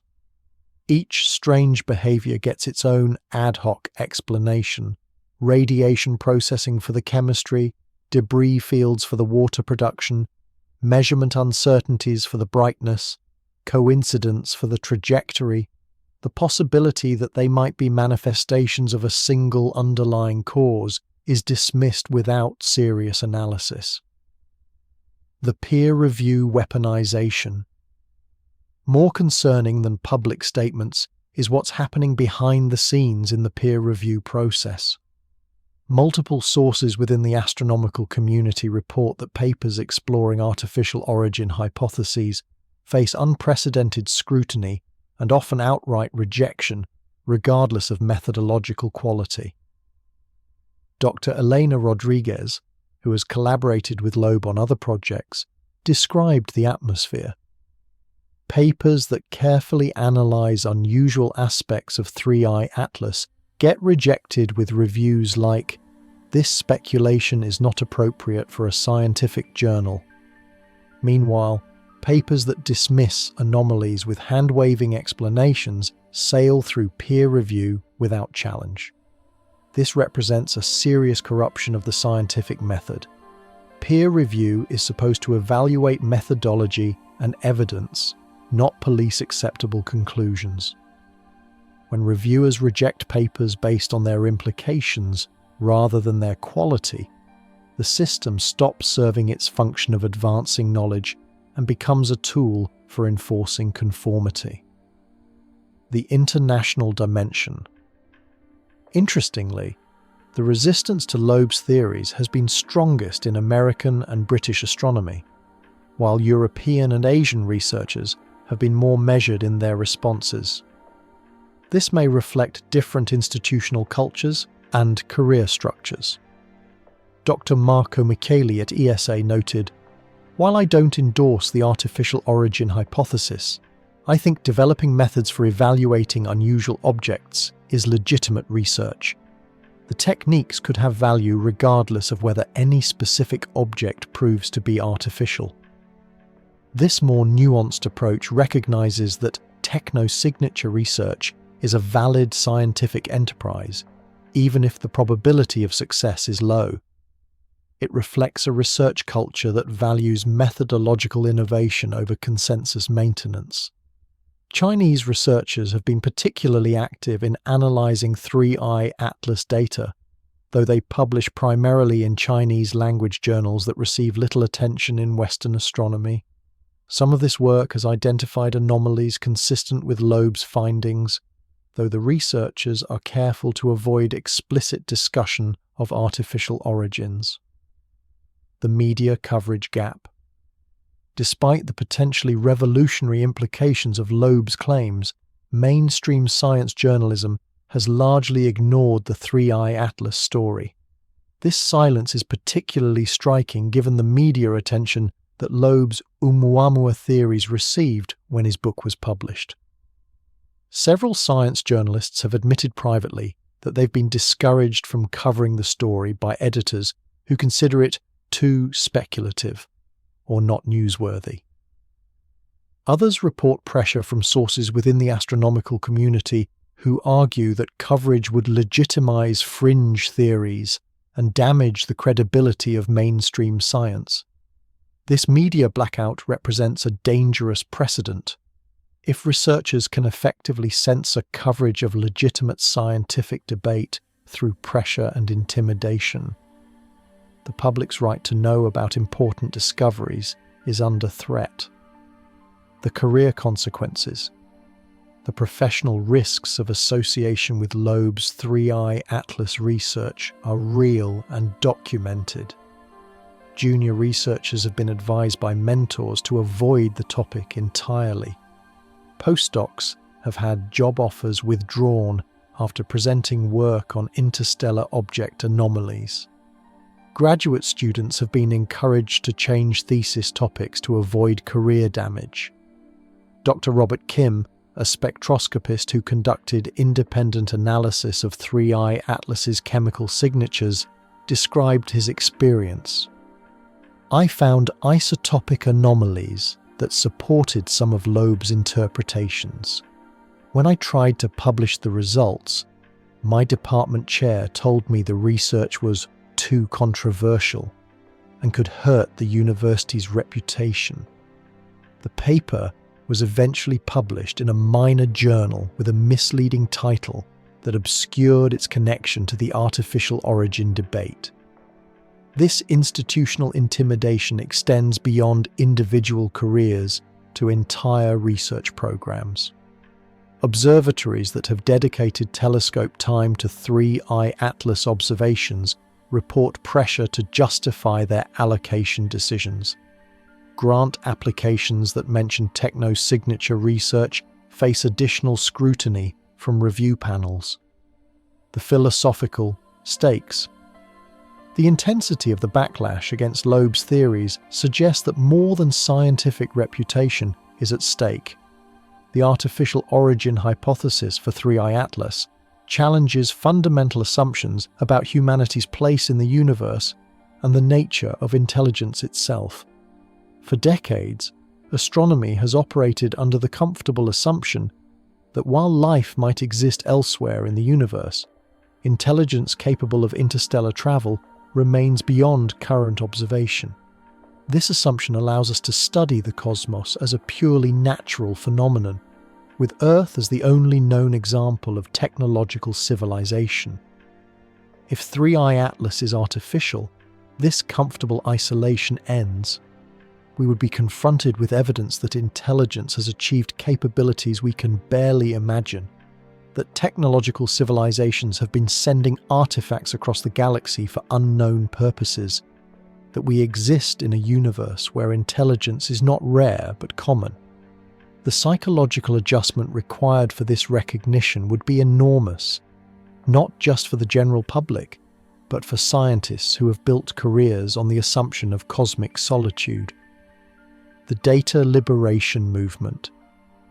In response to restricted access to 3I Atlas observations, an informal network of researchers has been working to make data more widely available. This data liberation movement uses encrypted communications and careful coordination to share observations that some teams have attempted to keep proprietary. The movement operates under the principle that observations of potentially historic objects should be publicly available for independent analysis. Members include researchers from major observatories who are willing to risk career consequences to ensure that important data doesn't disappear into institutional silos. Dr. Michael Chen, a spectroscopist at a major observatory, described the network's philosophy. If 3I Atlas is what Loeb thinks it is, the data belongs to all of humanity, not to individual research teams. We have a responsibility to preserve and share observations that could be historically significant. This grassroots effort has created parallel analysis pipelines that operate outside official channels. When results differ from published papers, the discrepancies get documented and shared through informal networks, creating a shadow literature that challenges official narratives. The European alternative European space agencies have taken a markedly different approach to the 3I Atlas question. Rather than dismissing artificial origin hypotheses, ESA has organised workshops on anomalous object detection that explore methodologies for identifying unusual characteristics without prejudging their cause. These workshops bring together experts in orbital mechanics, spectroscopy, astrobiology, and even SETI research to develop systematic approaches for evaluating strange objects. The focus is on methodology rather than conclusions, developing better tools for analysis, regardless of what that analysis reveals. This approach has produced concrete results. ESA's decision to observe 3I Atlas with Mars orbiters wasn't driven by belief in artificial origins, but by recognition that the object's unusual properties warranted detailed study. The resulting observations represent some of our best data on interstellar visitors. The long-term implications.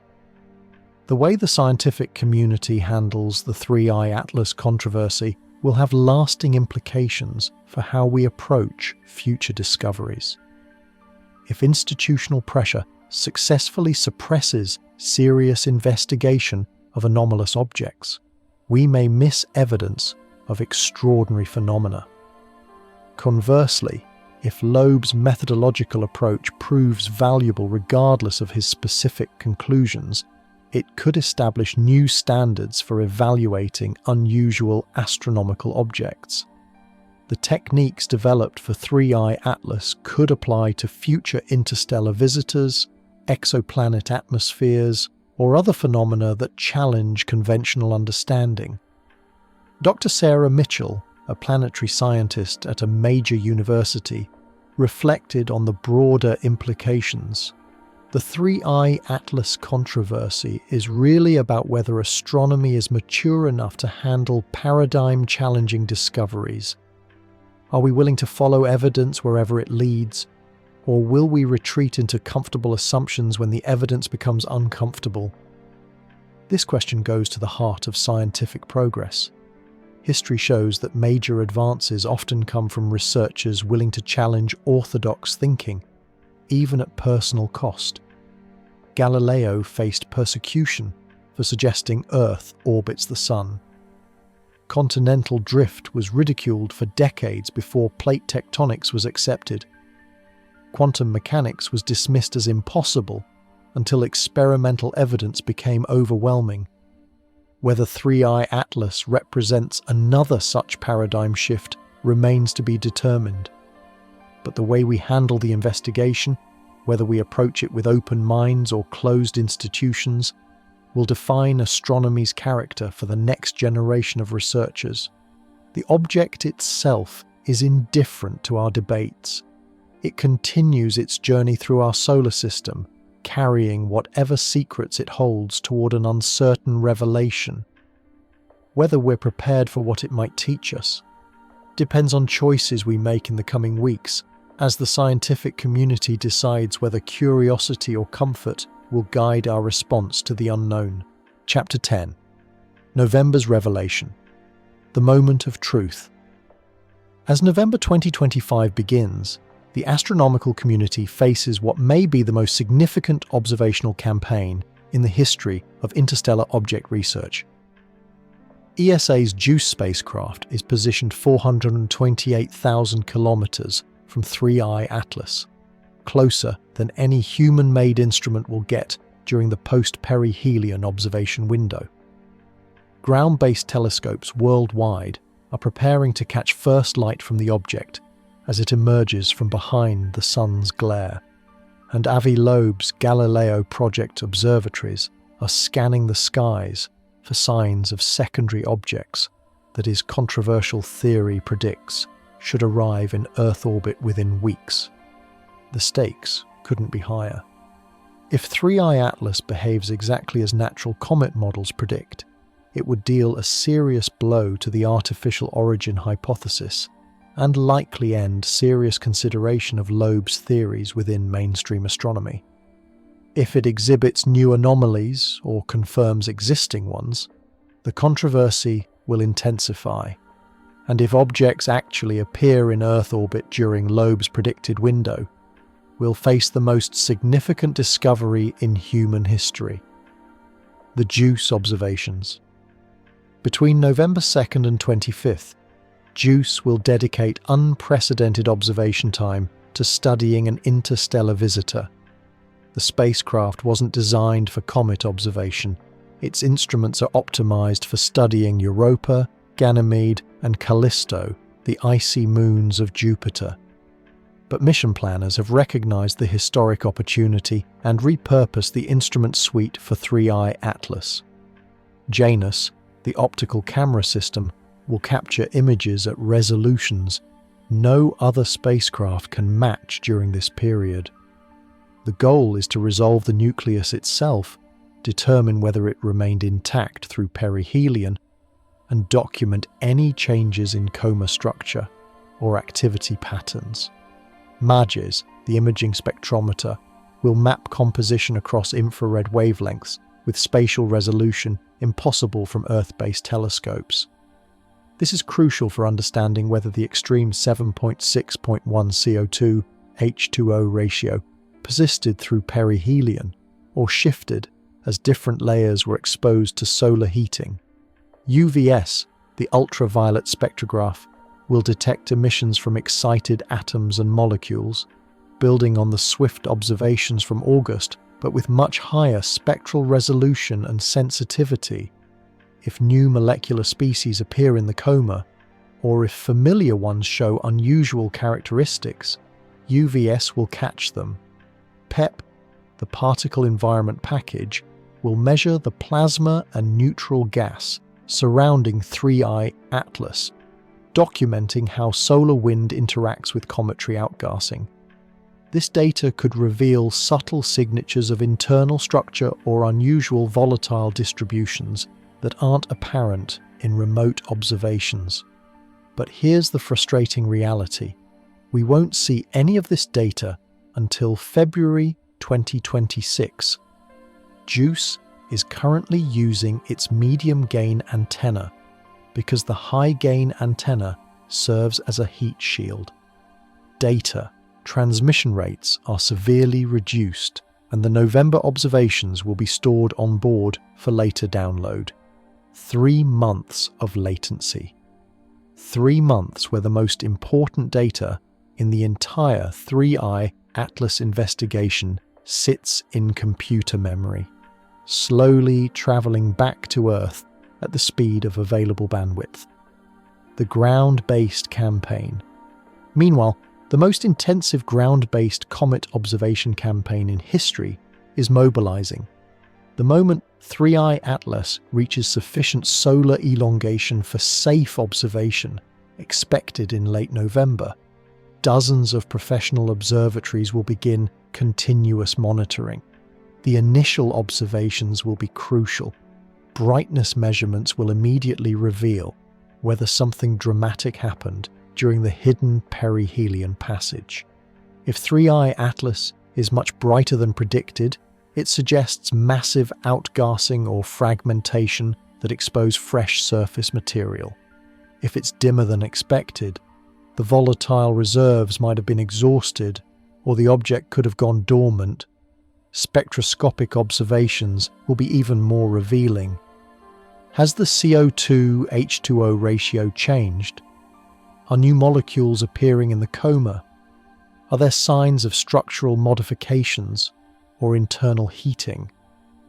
The first spectra from major telescopes like VLT, Keck and GTC will answer these questions within days of the object becoming observable.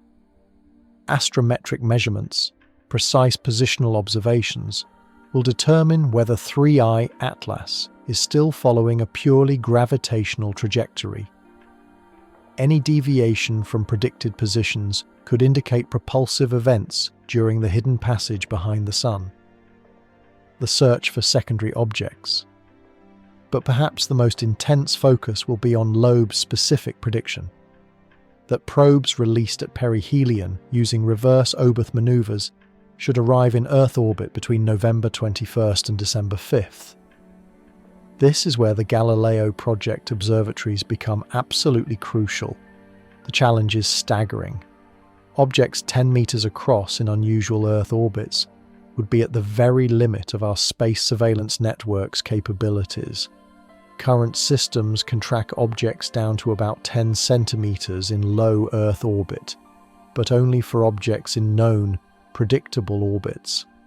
Something arriving from interstellar space with active maneuvering capability could easily evade detection if designed to do so. The Galileo Project systems are specifically optimized for this scenario.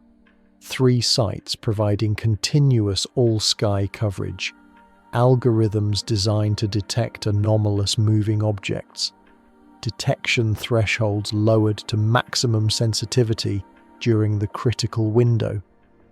Any transient event that doesn't match catalogued satellites or natural phenomena gets flagged for detailed analysis. The international coordination.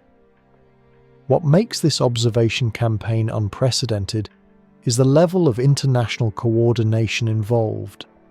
NASA, ESA, JAXA, and other space agencies have coordinated their assets to provide maximum coverage. Radio. Telescopes are monitoring for potential signals, infrared observatories are watching for thermal anomalies, optical telescopes are documenting every photon from the object. Even military space surveillance systems are participating, though their contributions remain classified. The strategic implications of confirming extraterrestrial technology in Earth's vicinity are obvious, and defense establishments worldwide are quietly preparing for scenarios that would have been science fiction just months ago. Amateur astronomers represent a crucial component of this effort. With predicted brightness levels around magnitude 10 to 12, 3i Atlas should be observable by sophisticated amateur telescopes under dark skies. The distributed network of dedicated amateur observers provides temporal coverage that no professional observatory can match. The communication protocols. One aspect that has received insufficient attention is what happens if artificial objects are actually detected. Current protocols for unidentified objects focus on space debris and natural phenomena. There are no established procedures for confirmed extraterrestrial technology. Loeb has been advocating for international agreements to be established before they're needed. He argues that the discovery of extraterrestrial intelligence should unite humanity rather than divide it through nationalism or institutional competition. But progress on such agreements has been slow. hampered by the low probability most officials assign to needing them. If objects do appear during the predicted window, the first few hours will be critical. Initial detection will likely come from automated systems that flag anomalous tracks. Human analysts will need to confirm that the objects don't match any known satellites or debris. Military space surveillance networks will need to verify that no classified launches could explain the observations. Only after ruling out all terrestrial explanations would the possibility of extraterrestrial origin be considered. And at that point, the question becomes, who has authority to make contact? What are the rules of engagement? How do we respond to visitors we didn't invite and don't understand? The psychological preparation. Perhaps the most underappreciated aspect of the current situation is the psychological challenge facing researchers involved in the observations. For months, they've been preparing for what could be the most significant discovery in human history. The stress is enormous, the potential for disappointment is high, and the career implications are severe regardless of the outcome. Dr. Lisa Park, an astronomer participating in the ground-based campaign, described the atmosphere. Everyone is trying to maintain scientific objectivity, but the tension is palpable.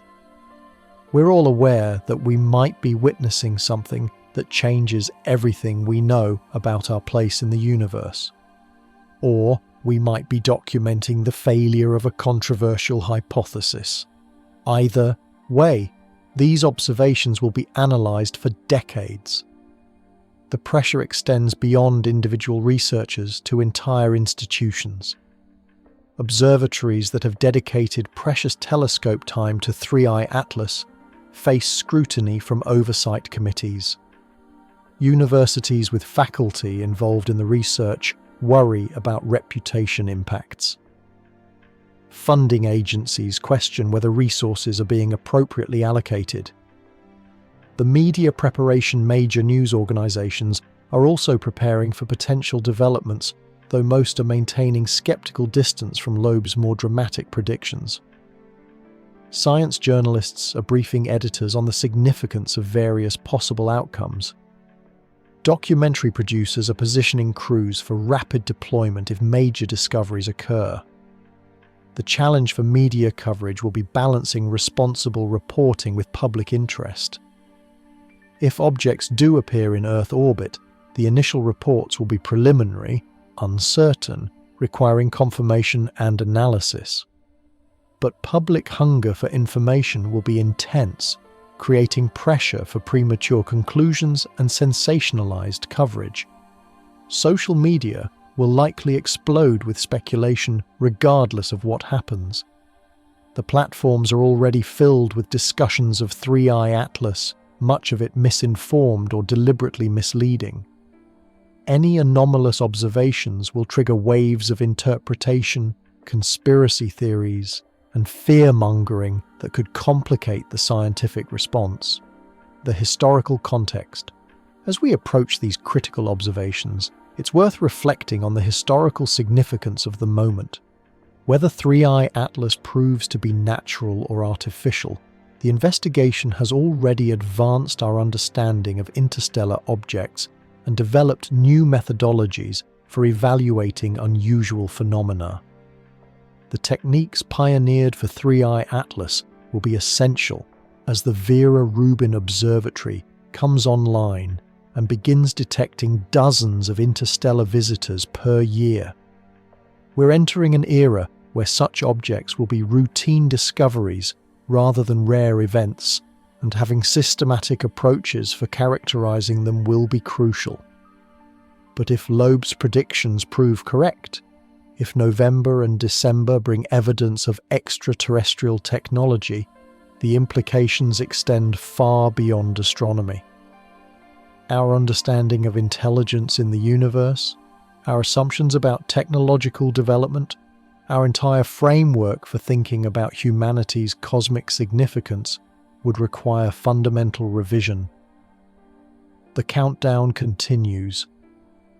As I write this, we are days away from the first post-perihelion observations of 3I Atlas. JUICE is already collecting data, though we won't see it for months. Ground-based telescopes are being prepared and calibrated. Detection algorithms are being refined for maximum sensitivity. The object itself is indifferent to our preparations. It continues its trajectory, carrying whatever secrets it holds, approaching the moment when it will either confirm our understanding of the universe or shatter our assumptions about humanity's place within it. In just weeks, we'll know whether Avi Loeb is a visionary scientist who recognized the first evidence of extraterrestrial technology, or a brilliant researcher whose desire to find intelligence in the cosmos led him to see patterns that weren't there. Either way, the investigation of 3I Atlas represents a turning point in how we search for and evaluate evidence of intelligence beyond Earth. The universe is about to give us its answer. Whether we're ready for what it might reveal remains to be seen. Conclusion: the universe responds. As we reach the end of this investigation, 3I Atlas continues its hidden passage behind the sun, approaching the moment that will define not just our understanding of this singular object, but our entire approach to searching for intelligence in the cosmos. Avi Loeb's controversial theory that this interstellar visitor has a 30–40% chance of being artificial represents more than just speculation about a single object. It embodies a fundamental challenge to how science handles paradigm-threatening discoveries, how institutions balance reputation with truth-seeking, and how humanity prepares for evidence that we are not alone. The evidence summarized. Let's be clear about what we know with certainty. 3I Atlas exhibits a carbon dioxide to water ratio that is 4.5 standard deviations from any previously observed comet. It produces water at distances where this should be physically impossible. It follows a trajectory that has only a 0.005% probability of occurring by chance. It shows brightness anomalies that require special explanation. Each of these facts is documented, peer-reviewed, and indisputable. What remains disputed is the interpretation. The mainstream astronomical community argues that each anomaly can be explained individually through natural processes, albeit rare or extreme ones. The combination is unusual, but not impossible. Radiation processing could explain the chemistry. Debris fields could explain the water production. Measurement uncertainties could explain the brightness. Coincidence could explain the trajectory. Loeb argues that this requires stacking unlikely explanations upon unlikely explanations until the cumulative improbability exceeds the probability of artificial origin. At what point does a collection of anomalies become evidence of something extraordinary? The scientific method. Under stress. The controversy has revealed concerning dynamics within the astronomical community. The peer review process appears to have been weaponized against papers exploring artificial origin hypotheses. Data access has been restricted. Career consequences have been threatened for researchers associating with the investigation. Media coverage has been suppressed through institutional pressure. These responses suggest that more than scientific reputation is at stake. The artificial origin hypothesis challenges fundamental assumptions about humanity's cosmic significance and the prevalence of intelligence in the universe. The institutional resistance may reflect psychological discomfort with these implications rather than purely scientific skepticism. The international dimension. Notably, the resistance has been strongest in American and British astronomy, while European and Asian researchers have been more measured in their responses. This may reflect different institutional cultures and career structures, but it also suggests that scientific objectivity is influenced by cultural and political factors that have nothing to do with evidence.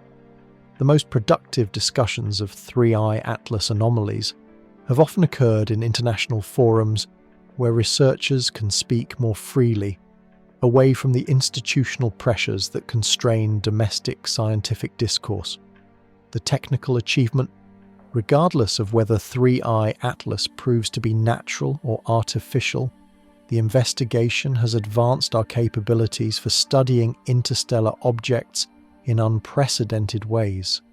The coordination of multiple spacecraft observations, the development of the Loeb scale for evaluating technological signatures, the creation of dedicated monitoring systems for anomalous objects, all represent genuine progress in our ability to characterize unusual phenomena. These tools will be essential as the Vera Rubin Observatory begins detecting dozens of interstellar visitors per year. We're entering an era where such objects will be routine rather than rare, and having systematic methods for evaluating them will be crucial. The historical moment. As November approaches and 3I Atlas emerges from behind the Sun, we face a genuine historical moment. The observations planned for the coming weeks will either validate or refute specific predictions about probe deployment and artificial behavior. Unlike most scientific controversies, this one has made testable predictions with defined timelines. If objects appear in Earth orbit during Loeb's predicted window, it would represent the most significant discovery in human history. If nothing happens, it would deal a serious blow to the artificial origin hypothesis. If 3I Atlas continues to exhibit anomalous behavior without revealing clear artificial signatures, it would demonstrate the need for better detection methods and more sophisticated analysis frameworks. The psychological challenge. Perhaps the most underappreciated aspect of this story is the psychological adjustment required if 3I Atlas proves to be artificial. For centuries, humanity has existed in practical cosmic isolation, aware that intelligence might exist elsewhere, but never confronted with direct evidence of it. Confirmation of extraterrestrial technology would end that isolation permanently. We would join a galactic community we never knew existed, as junior members with primitive capabilities compared to civilizations that have mastered interstellar travel. The philosophical and practical implications would be staggering. The future framework. Whether 3I Atlas is natural or artificial, the investigation has established new frameworks for evaluating claims about extraterrestrial intelligence. The focus on physical objects rather than radio signals, the development of quantitative probability assessments, the emphasis on behavioral analysis over passive observation, all represent advances in how we search for evidence of cosmic intelligence. Future interstellar visitors will be evaluated using methods pioneered for 3I Atlas. The next unusual object will face systematic analysis using the Loeb scale and other tools developed during this investigation. We have moved from a reactive posture, assuming everything is natural unless proven otherwise, to a more proactive approach that considers artificial origin as a legitimate hypothesis worth testing. As this investigation continues, it's crucial that the scientific community maintains the openness to evidence that defines genuine scientific inquiry. Institutional pressure, career concerns, and reputation management must not be allowed to suppress legitimate research into phenomena that challenge conventional understanding. The stakes are too high for politics to interfere with truth-seeking. If we are indeed receiving visitors from other star systems, humanity needs to know. If we're not, we need rigorous analysis to understand what we are seeing and prepare for what might come next. The final questions. As 3I Atlas continues its journey through our solar system, approaching the revelations that November will bring, we're left with fundamental questions that extend far beyond this single object. Are we alone in the universe, or are we part of a galactic community we're only now beginning to recognize? Is our cosmic isolation real, or is it a perceptual limitation based on our assumptions about what intelligence looks like? How do we balance healthy skepticism with openness to paradigm-changing discoveries? The answers may come from the data stored in JUICE's memory banks, from ground-based telescopes catching first light from the object's post-perihelion emergence, or from Galileo Project observatories scanning for secondary objects that may never materialize. But the deeper answer lies in our willingness to follow evidence wherever it leads, even when it leads to conclusions that make us uncomfortable. Science progresses through courage to question assumptions, not through comfort with consensus. The continuing journey, 3I Atlas, will eventually leave our solar system, carrying its secrets back into the interstellar void. But the questions it has raised will persist long after the object fades from our telescopes. How do we search for intelligence in a universe where intelligence might not announce itself in ways we expect? How do we evaluate evidence that challenges our fundamental assumptions about reality? These questions will define astronomy for the next generation. Whether we approach them with open minds or closed institutions will determine our readiness for whatever the universe reveals about the prevalence and nature of intelligence beyond Earth. The cosmos is vast, ancient, and full of possibilities we've barely begun to explore. 3I Atlas, whatever it is, represents a single data point in that vast expanse. But sometimes a single data point is enough to change everything we thought we knew about our place in the universe. As we wait for November's revelations, one thing remains certain. The investigation of 3I Atlas has already changed how we think about interstellar visitors, how we search for extraterrestrial intelligence, and how we prepare for a universe that may be far more populated and far more active than we ever imagined.